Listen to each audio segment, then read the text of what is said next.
The Pentagon has expressed its concerns over the growing Arctic cooperation between Russia and China. Pentagon says Russia has reopened hundreds of Soviet-era sites in the Arctic. U.S. intelligence also pointed out that China has similar goals and has the eyes on mineral resources in that region. The reports say that Russia and China are working together to develop Arctic shipping routes.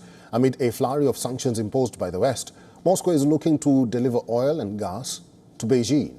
Both nations kept the military port stirring as Russian and Chinese naval forces conducted a joint military exercise on southern port of China last Sunday. This development comes days after NATO allies called Beijing a decisive enabler of the war in Ukraine. On Wednesday, U.S. military has intercepted several Russian and Chinese bombers in international airspace near the coast of Alaska.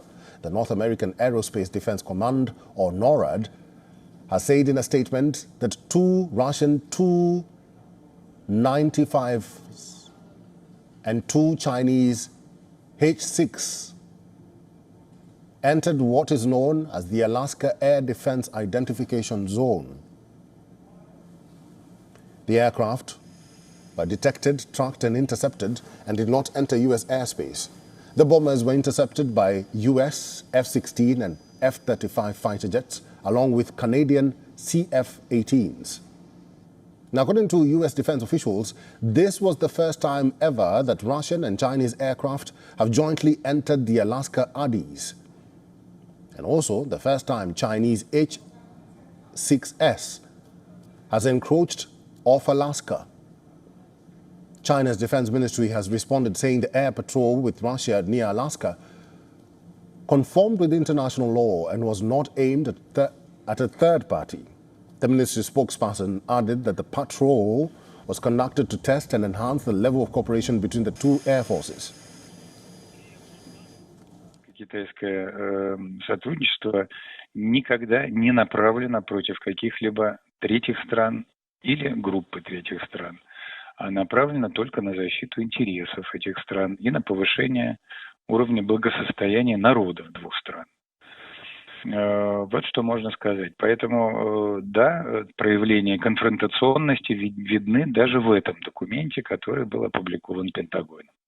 The Arctic is one of the last remaining untapped areas of the world. Its extreme temperatures have long acted as a natural barrier to exploitation.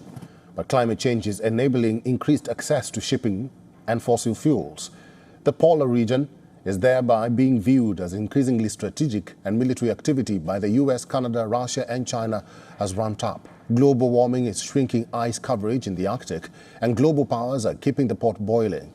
As regional tensions in the Asia-Pacific flare up, US Secretary of State Antony Blinken is set to embark on a 10-day tour across 6 countries in Asia. The visit to Laos, Vietnam, Japan, the Philippines, Singapore and Mongolia is one of his longest foreign trips to date. Washington hopes this will indicate a strong commitment to the region against its strategic challenger, China.